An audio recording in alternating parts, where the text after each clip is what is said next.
ألا يلا بنظرة من العين الرحيمة تداوي كل ما بي من أمراض سقيمة. ألا يلا بنظرة من العين الرحيمة تداوي كل ما بي من أمراض سقيمة. بسم الله الرحمن الرحيم. السلام عليكم ورحمة الله وبركاته. وعليكم السلام ورحمة الله. الحمد لله والصلاة والسلام على رسول الله Sayyidina Muhammad ibn Abdullah wa ala alihi wa sahbihi wa man walah. Rabbi shrah li sadri wa yassiril amri wa hlul 'uqdatam min lisani yafqahu qawli.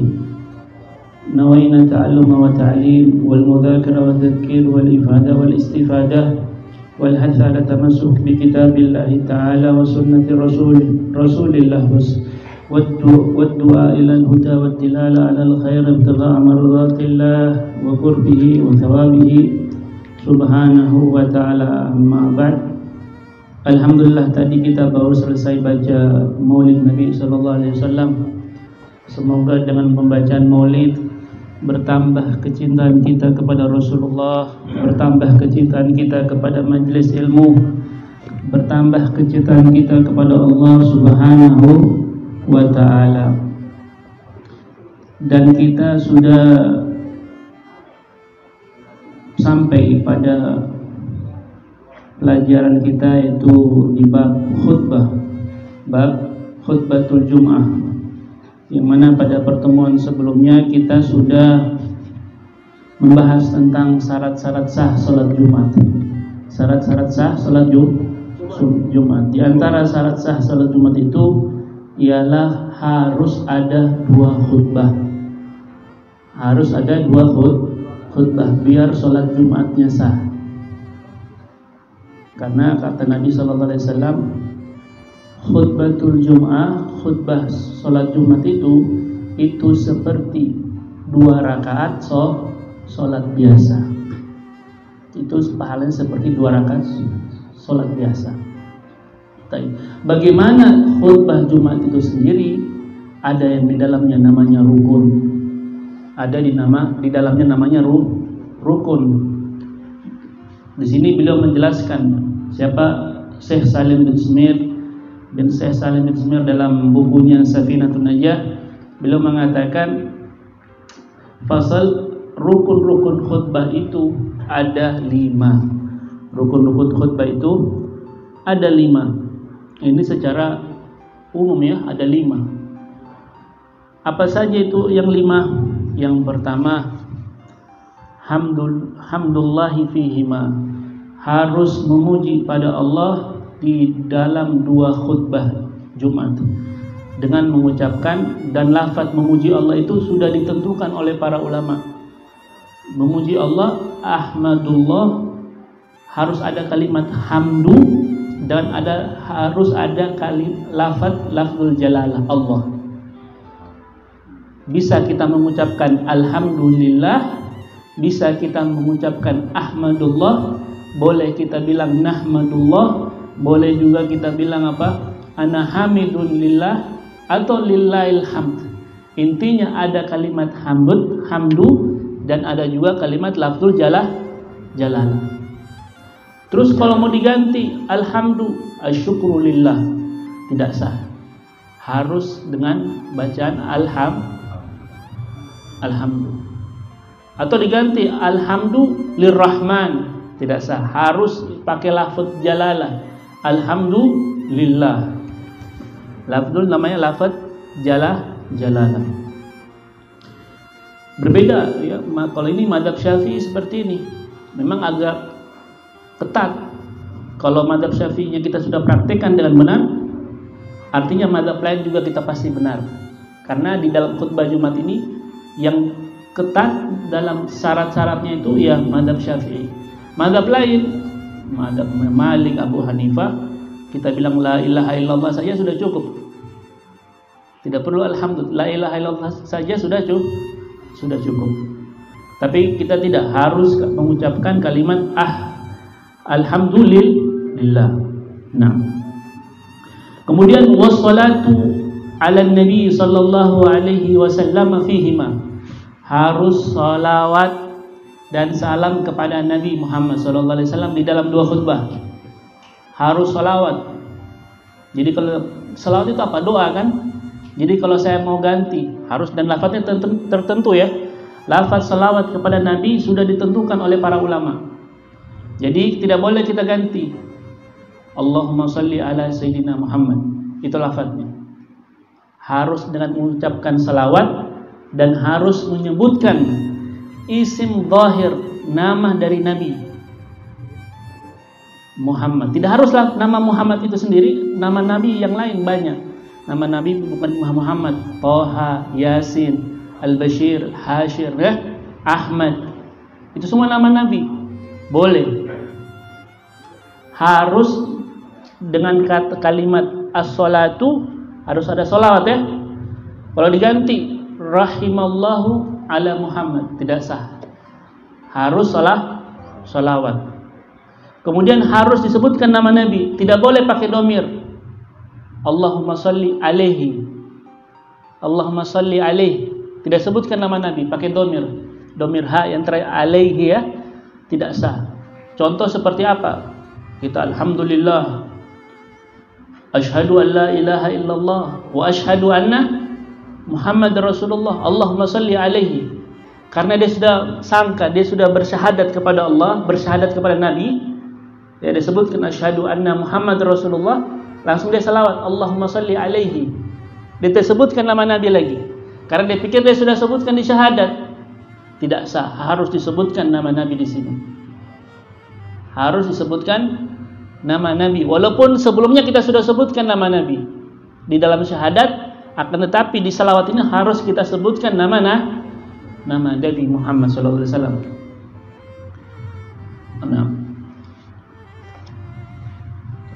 Kemudian wal wasiyatu bittaqwa fihima, dan wasiat kepada ketakwaan di dalam 2 khutbah. Dan ini boleh, wasiat bittaqwa ini bisa pak kalimat ittaqullah, takwalah kalian kepada Allah, atau atiullah, takwa kalian kepada Allah, atau inni usikum dengan kalimat-kalimat tausiah bitaqwallah. Itu semua adalah wasiat kepada takwa. Intinya mengajak orang, berwasiat kepada orang untuk apa?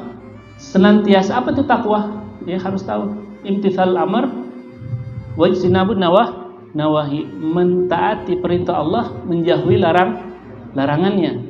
Wahai taatlah kalian kepada Allah, takutlah kalian kepada neraka. Itu juga perintah kepada Allah, takut di atas perintah Allah. Dengan kita takut masuk neraka, tentunya kita akan menjauhi maksiat. Wa qira'atu ayatin minal Qur'ani fi ihdahuma, dan membaca ayat walaupun cuma 1 ayat di antara 2 khutbah. Boleh di khutbah pertama, boleh di khutbah kedua. Akan tetapi afdalnya di khutbah pertama dan di akhirnya. Dan banyak orang salah, banyak orang keliru. Kadang kita baca khutbah kan, di akhir khutbah kita mengatakan barakallahu li wa lakum fil Qur'anil azim ya. Maksudnya apa itu? Barakallah, semoga Allah berikan kalian keberkahan atas Al-Quran yang tadi kita baca. Tapi banyak orang khutbah dia tidak baca ayat di akhir itu, dia baca di awal. Tidak apa-apa, tapi jangan baca diulang lagi mengucapkan barakallah, karena tidak ada ayat yang kau baca di akhir itu. Atau kadang dia tidak baca ayat Al-Quran, kadang dia tidak baca ayat Al-Quran. Makanya paling afdolnya khutbah itu ditulis. Rangkaian khutbah itu ditulis alhamdulillah, salawat kepada Nabi, wasiat bittaqwa, ayat.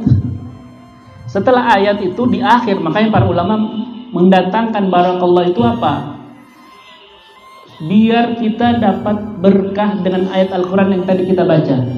Sementara orang ini tidak baca Al-Quran, tiba-tiba Semoga kita menjadi orang-orang yang baik, menjadi kita orang-orang yang taat kepada Allah. Barakallahu li wa lakum fil Qur'anil azim. Ini namanya kita di-prank, dibercandakan. Padahal itu dibawa untuk faedah Al-Quran yang kita baca. Sementara dia tidak baca Al-Quran. Makanya ada pemisah antara teks atau khutbah yang kita bawa. Jadi topik khutbah yang kita bawa dengan rukunnya, sehingga orang biasa di akhir khutbahnya itu, khutbah pertama dia selalu mengatakan inna ahsanal kalam kalamul malikul alam. Yaqulullahu ta'ala wa bi qawlihi yahtadil muhtadun. Oh, ini berarti orang pasti baca Al-Quran. Ya. Wa idza qara'tal Qur'an fasta'id billahi minasyaitonir rajim. Oh, baca Quran pasti. A'udzu billahi minasyaitonir rajim. Baru dibaca apa? Satu ayat saja. Qul huwallahu ahad. Sudah selesai. Cukup, satu ayat cukup. Qul huwallahu ahad. Barakallahu li wa lakum fil Qur'anil azim. Artinya dia sudah tahu, oh, ada pemisah antara khutbah pertama dan khutbah kedua. Dan ayat itu menjadikan bahwasanya sudah di akhir. Ini sudah di akhir khutbah. Paham ya? Nah,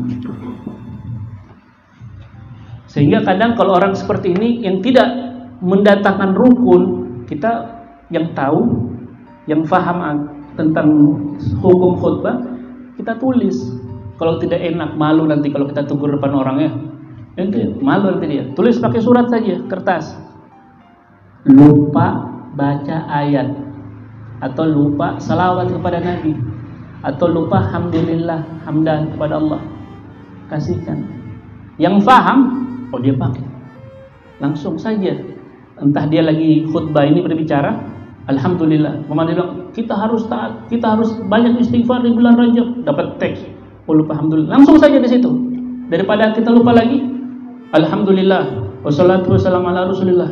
Maka untuk itu kita harus, tidak apa-apa. Artinya rukun ini walaupun di tengah-tengah topik khutbah kita bawa, tidak masalah. Intinya di dalam khutbah itu ada rukunnya. Paham ya?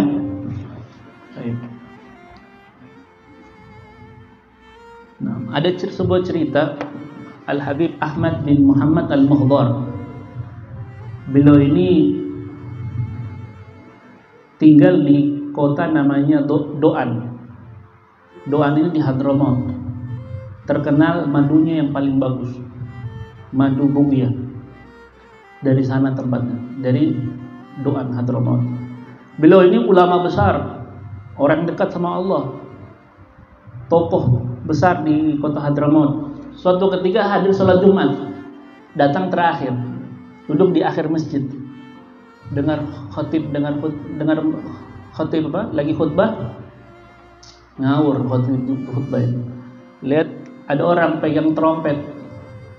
Orang ini lagi pegang apa? Trompet. Tanya itu apa? Ini trompet. Buat apa itu trompet itu? Buat saya takut-takutkan. Buat orang kasih takut-takut kepada pemusuh di malam hari. Banyak penjahat di malam hari, dia gunakan trompet itu untuk biar mereka takut, pergi, tidak jadi berbuat jahat. Kalau begitu coba saya pengen dengar trompet. Ini orang berkata, ya Habib, tidak ada orang tiup trompet dalam masjid, apalagi lagi khutbah ini. Tidak apa-apa, orang tidak berani marah sama saya, karena Habib Ahmad ini dikenal, orang semua segan sama dia. Sudah tiup saja. Akhirnya ini orang karena diperintahkan Habib Ahmad, dia berdiri, dia ambil trompetnya, dia tiup dengan sekencang-kencangnya. Orang lagi khutbah, kacau, heboh. Ini ada apa ini bunyi trompet dalam masjid? Hatta khatibnya berhenti lagi khutbahnya. Kata Habib Ahmad, sampai dia ingin diancam, pengen dikeluarkan dari masjid. Kata Habib Ahmad, diam kalian, saya yang suruh dia, saya yang perintahkan dia. Akhirnya Habib Ahmad, karena lihat khatibnya sudah berhenti khutbah, dia pergi jadi khatib. Dia khutbah, selesai khutbah dia jadi imam. Kata Habib Ahmad bin Hasan Al-Attas yang menceritakan cerita ini, beliau bilang, jangan kita langsung mengambil suudzon kepada para ulama. Oh, ini Habib kacau dengan perbuatan begini, salah, ya kan? Padahal dia punya maksud sendiri, ada ya sesuatu perkara yang kita tidak tahu. Mungkin saja kata Habib Ahmad, khatibnya ini ngawur, tidak mendatangkan rukun khutbah, sehingga dia mungkin tidak mau langsung tegur langsung. Jabar khatib, jaga perasaannya khatib, malu dia ditegur langsung di tengah-tengah khutbah. Tapi kalau dengan acara seperti itu, dengan cara seperti itu, kan lebih enak. Kenapa tidak selesai khutbah? Ada yang baca tiup trompet, ada yang tiup trompet, padahal dia ngawur khutbahnya. Sehingga para ulama bilang, wasallim li ahlillahi fi kulli mushkili ladaika ladaihim wadihun adillati. Serahkanlah urusanmu, permasalahanmu kepada orang yang taat kepada Allah. Di sisi mereka dan untuk kalian kepada mereka, itu mereka permasalahan kalian jelas sekali. Artinya bukan sebuah permasalahan, mereka bisa jawab permasalahan kalian. Nah, kemudian rukun yang berikutnya, wad'a lil mu'minin wal mu'minat fil akhirah, membacakan doa untuk orang-orang mukmin dan orang-orang mukminah di khutbah terakhir, khutbah kedua. Doa lil mu'minin yang doanya itu bersifat ukhrawi, bersifat akhirat. Artinya tidak boleh kita doa, ya Allah, semoga yang hadir semakin kaya. Tidak, harus bersifat akhirat. Ya Allah, ampunilah dosa-dosa orang-orang mukmin. Allahumma fir lil mu'minina wal mu'minat. Harus minta dosa, karena permintaan ampunan itu sifatnya ukhrawi. Artinya pengampunan dosa, manfaatnya apa? Kita dapat nanti di akhirat. Dosa-dosa kita dihapuskan. Nah,